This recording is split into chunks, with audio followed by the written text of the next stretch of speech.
നമുക്ക് അരവിന്ദിന്റെ മക്കളുടെ നാളത്തെ നല്ലൊരു കഥ കേട്ടാലോ? വീഡിയോ ഇഷ്ടപ്പെടുവാണെങ്കിൽ ഒന്ന് ഹൈപ്പ് ചെയ്യാൻ മറക്കരുത്. ആദ്യമായി കാണുന്നവരാണെങ്കിൽ സബ്സ്ക്രൈബ് ചെയ്യാനും മറക്കരുത് കേട്ടോ. അങ്ങനെ നമ്മൾ കാണുന്ന വിനീതിനെ കണ്ട് ഗംഗയും കാവേരിയും കൂടെ ഞെട്ടുവാണ്. മദ്യവെച്ച് ലെക്ക് കിട്ടുന്ന നിലയിലാണ് വിനീത്. ദൈവമേ, ഇത് വിനീതനാണല്ലോ.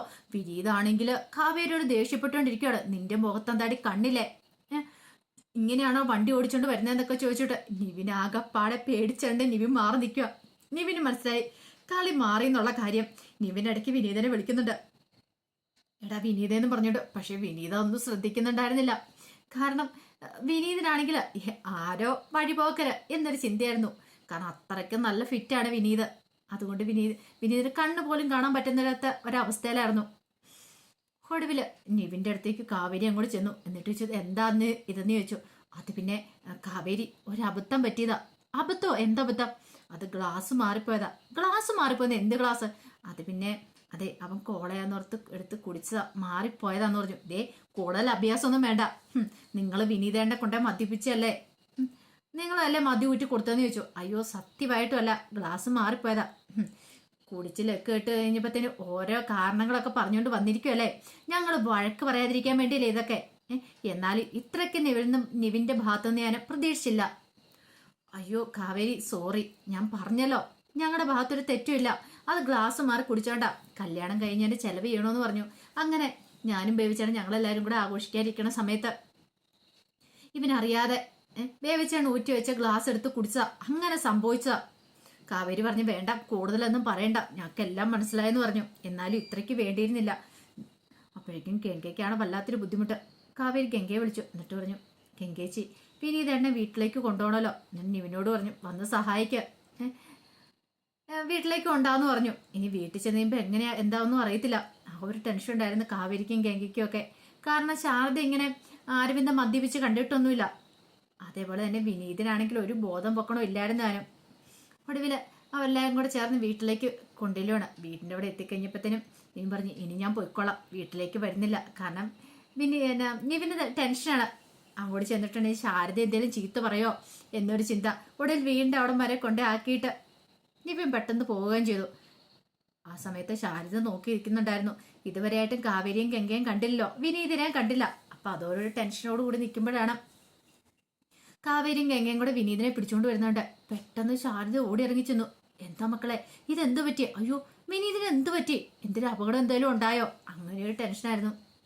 കാവേരി പറഞ്ഞു അപകടമൊന്നും ഉണ്ടായില്ലമ്മേ. പിന്നെ ഇതെന്താ? അതെ, വിനീതേട്ടന് മദ്യപിച്ച് കുറച്ച് കൂടിപ്പോയി. മദ്യപിച്ചിട്ടോ? അങ്ങോട്ട് വിശ്വസിക്കാൻ പറ്റുന്നില്ല ശാരദയ്ക്ക്. യമിനി ചോദിച്ചു വിനീതേട്ടൻ മദ്യപിച്ചെന്നോ? അതെ. അല്ല അതെങ്ങനെ സംഭവിച്ചു? ആ സമയം കാവേരി പറഞ്ഞു കഥയൊക്കെ പിന്നെ പറയാം, ആദ്യം വിനീതനെ കൊണ്ട് മുറിയിലേക്ക് എടുത്തോ, ഒന്ന് പിടിക്കാൻ പറഞ്ഞു. അങ്ങനെ അവരെല്ലാവരും കൂടെ കൂടി വിനീതിനെ ഒരു വിധത്തില് പിടിച്ച് മുറിയിലേക്ക് കൊണ്ടുവന്ന് കിടത്തുവാണ്. കട്ടിലേക്ക് കൊണ്ട് കിടത്തി.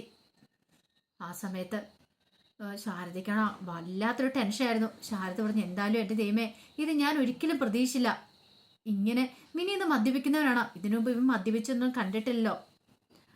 എന്നാലും ഈ ഒരു അവസ്ഥയില് ഗംഗ പറഞ്ഞു അമ്മ വിഷമിക്കൊന്നും വേണ്ട, അത് കുറച്ച് കഴിയുമ്പം പോയിക്കോളൂ, കെട്ടുവിട്ടോളൂ എന്ന് പറഞ്ഞു. അല്ല അച്ഛനിങ്ങനെ മദ്യപിച്ചൊന്നും വരാറില്ലല്ലോ, അമ്മയ്ക്ക് അന്നും കണ്ട് പരിചയമില്ലല്ലോ, അതുകൊണ്ടാ, സാരമില്ല, കുറച്ച് കഴിയുമ്പോൾ എല്ലാം ശരിയായിക്കോളൂ എന്ന് പറഞ്ഞു. ആ സമയത്ത് കാവേരി പറഞ്ഞു ഒരു കാര്യം ചെയ്യുക, ആ ഡ്രസ്സൊക്കെ ഒന്ന് മാറ്റിയേരെ ഗംഗേച്ചി. കാരണം വല്ലാതെ മുഴിഞ്ഞിരിക്കുന്ന ഡ്രസ്സൊക്കെ ഒന്ന് മാറ്റിയേക്കാനൊക്കെ പറയണം. ഗംഗയ്ക്ക് എന്ത് ചെയ്യണമെന്ന് അറിയത്തില്ല, വല്ലാത്തൊരു ടെൻഷനായിരുന്നു. ഒടുവിൽ കുറച്ചേരം കഴിഞ്ഞപ്പോൾ വിനീത് അവിടെ കിടന്ന് ഉറക്കമായി. അപ്പോൾ ഇടയ്ക്കിടയ്ക്ക് വിനീത് ഓരോ പിച്ചും പയ്യും ഒക്കെ പറയുന്നുണ്ടായിരുന്നു. അതെല്ലാം കേട്ടുകഴിഞ്ഞപ്പോൾ ശാരദയ്ക്ക് നല്ല ടെൻഷൻ ഉണ്ടായിരുന്നു. ദൈവമേ ഇനി എന്തെങ്കിലും പ്രശ്നമാവോ, ഹോസ്പിറ്റലിൽ കൊണ്ടുപോകണോ എന്ന് വരെ ചോദിച്ചു. കാവേരിയൊക്കെ പറഞ്ഞു അതിൻ്റെ ഒന്നും ആവശ്യമില്ല, കെട്ടുവിട്ട് കഴിയുമ്പോൾ എല്ലാം ശരിയാവുമെന്ന് പറഞ്ഞു. അമ്മ ആദ്യം കുറച്ച് മോരും വെള്ളം എടുത്തോണ്ട് വാ, അത് കൊടുത്താൽ മതി എന്നൊക്കെ പറഞ്ഞ് അതെല്ലാം കൊടുത്തിട്ടാണ് വിനീതിനെ കിടത്തിയത്, കെട്ട് പെട്ടെന്ന് വിടാൻ വേണ്ടിയിട്ട്. പിന്നീട് കാവേരി അങ്ങോട്ടേക്ക് പോയി കഴിഞ്ഞപ്പോഴത്തേനും ഗംഗയും വിളിച്ചോണ്ട് ശാരദയും കൂടി നിന്നു. എന്നിട്ട് പറഞ്ഞു അല്ല നിങ്ങൾ എവിടുന്ന് ഇവനെ കണ്ടത് എങ്ങനെയാന്നൊക്കെ ചോദിച്ചു കഴിഞ്ഞപ്പം നീവിനെ കണ്ട കാര്യം എല്ലാം പറയുകയാണ്. ഗ്ലാസ് മാറിപ്പോയെന്ന് പറഞ്ഞൊക്കെ. ശാരദ പറഞ്ഞു ചിലപ്പോൾ അങ്ങനെയായിരിക്കും, ഗ്ലാസ് മാറിപ്പോയതായിരിക്കും, അല്ലെങ്കിൽ ഒരിക്കലും വിനീത് അങ്ങനെ മദ്യപിക്കുന്നവനല്ല. ഗംഗ പറഞ്ഞു ആര് കണ്ടു, നമുക്ക് ഇതിൻ്റെ മുമ്പ് പരിചയമൊന്നും ഇല്ലല്ലോ. ഇനിയിപ്പം വിനീതേട്ടൻ വീട്ടിലേക്ക് മദ്യപിച്ചായിട്ടാണോ ചെല്ലാറുള്ളതെന്ന് അറിയത്തില്ല. ശാരദ പറഞ്ഞു ഒരിക്കലും അവൻ അങ്ങനെയല്ല, അവൻ അങ്ങനെ ഒന്നും ചെയ്യാൻ കഴിയില്ല എന്ന് പറഞ്ഞു. എനിക്കറിയാവുന്ന വിനീത് അങ്ങനെ ഒരിക്കലും ചെയ്യില്ല. കാവേരി പറഞ്ഞു ചിലപ്പം വിനീതേട്ടൻ പറഞ്ഞ സത്യമായിട്ടുള്ള കാര്യമായിരിക്കും, ക്ലാസ് മാറിപ്പോയി മദ്യപിച്ചതായിരിക്കും, സാരമില്ല നമുക്ക് നോക്കാന്നൊക്കെ പറഞ്ഞു. അങ്ങനെ കുറച്ചു നേരം കഴിഞ്ഞപ്പോഴത്തേനും ഗംഗ മുറിയിലേക്ക് വന്നു. വിനീത് നല്ല ഉറക്കം പിടിച്ചിട്ടുണ്ടായിരുന്നു. ഗംഗയ്ക്കാണെങ്കിൽ വല്ലാത്തൊരു ടെൻഷനായി. എന്തൊക്കെ പ്രതീക്ഷയോട് കൂടിയിട്ടാ ജീവിതത്തിലേക്ക് കടന്നു വന്നേ, ഇനി ഇങ്ങനെ ആയിരിക്കുമോ എന്നൊക്കെ ഒരു ചിന്ത മനസ്സിലുണ്ടായിരുന്നു.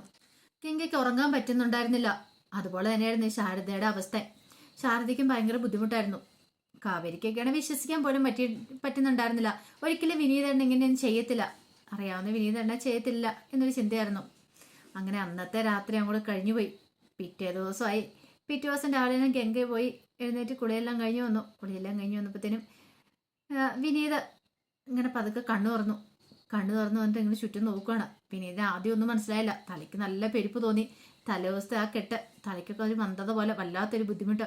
അപ്പോഴാണ് വിനീതിന് തലേ ദിവസത്തെ കാര്യങ്ങളൊക്കെ ഓർമ്മ വരുന്നത്. ദൈവമേ, എന്തൊക്കെയോ കാണിച്ചു കൂട്ടിയത്, ആകെപ്പാടെ നാണക്കേടായല്ലോ എന്നൊരു ചിന്ത മനസ്സിലേക്ക് വരുന്നുണ്ട്.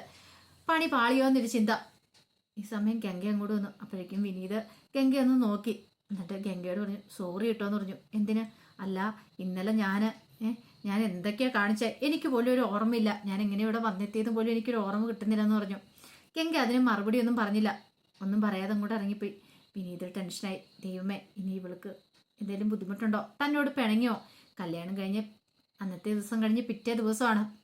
ഒരിക്കലും പ്രതീക്ഷിക്കാത്ത കാര്യങ്ങളൊക്കെയാണോ ഇന്നലെ സംഭവിച്ചതെന്ന് പോലും വിനീതിന് ഒരു വല്ലാത്തൊരു ബുദ്ധിമുട്ടായിരുന്നു. ആരും പ്രതീക്ഷിക്കാത്ത കാര്യമല്ലേ. വിനീതാണ് ബാത്റൂമിലേക്ക് കയറി കുളിയെല്ലാം കഴിഞ്ഞ് പുറത്തേക്ക് ഇറങ്ങി വന്നു. പുറത്തേക്ക് ഇറങ്ങി കഴിഞ്ഞപ്പോൾ രാധമ്മ അങ്ങോട്ട് വന്നു. രാധമ്മ വന്നിട്ട് വിനീതിനെ ചോദ്യം ചെയ്യണം.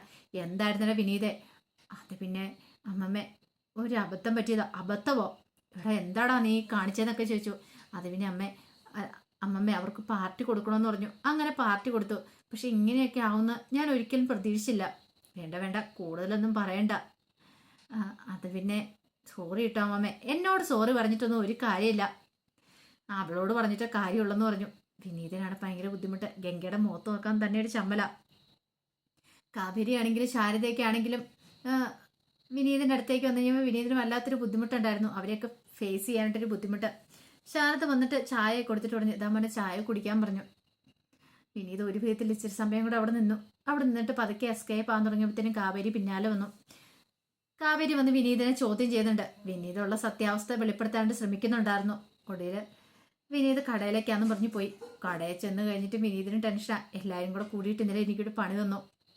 അവൾ എന്നോട് മിണ്ടുന്നു പോലുമില്ല. ആകെപ്പാടെ നാണക്കേടായി. എല്ലാവരുടെ മുന്നിലേക്ക് തല ഉയർത്തി പിടിച്ചിരിക്കാൻ പറ്റുന്നില്ല. ഇനി എനിക്ക് എന്ത് ചെയ്യണമെന്ന് പോലും അറിയില്ല. അവളുടെ പിണക്കം മാറ്റാൻ എന്ത് ചെയ്യണമെന്ന് പോലും അറിയില്ല എന്നൊക്കെ പറഞ്ഞു. അത് കേട്ടപ്പം ഇക്ക പറഞ്ഞു എടാ, അതൊക്കെ പിണക്കം മാറ്റാൻ പറ്റും. നീ ഒന്ന് നല്ല സന്തോഷമായിട്ട് അവളുടെ അടുത്തുനിന്ന് സംസാരിച്ചു നോക്കിയേ, കാര്യങ്ങളൊക്കെ പറഞ്ഞാൽ മതി, അവൾക്ക് മനസ്സിലാവും. ഇനി അതും പറ്റില്ലെങ്കിൽ കുറച്ച് മുല്ലപ്പൂ അലുവയൊക്കെ മേടിച്ചുകൊണ്ട് കൊടുത്താൽ മതി, എല്ലാം ഓക്കെ ആണെന്നൊക്കെ പറഞ്ഞ് സമാധാനിപ്പിക്കുന്നുണ്ട്. അത് കേട്ടപ്പോൾ വിനീതിനൊരു ആശ്വാസം തോന്നി. അങ്ങനെയാണെങ്കിൽ അത് വെച്ച് അവിടെ ഒന്ന് വീഴിക്കാം, അവളുടെ മനസ്സ് മാറ്റിയെടുക്കാൻ ഗംഗയുടെ എന്നൊക്കെ ഒരു ചിന്തയായിരുന്നു. അപ്പോൾ അതിൻ്റെ കഥയൊക്കെ കാണാൻ പോകുന്നത്. ആ വിശേഷങ്ങളൊക്കെ നമുക്ക് എല്ലാവർക്കും കാത്തിരിക്കാം കേട്ടോ. ഒരിക്കൽ കൂടി എല്ലാവർക്കും ശുഭരാത്രി നേർന്നുകൊണ്ട് നിർത്തുന്നു. നന്ദി.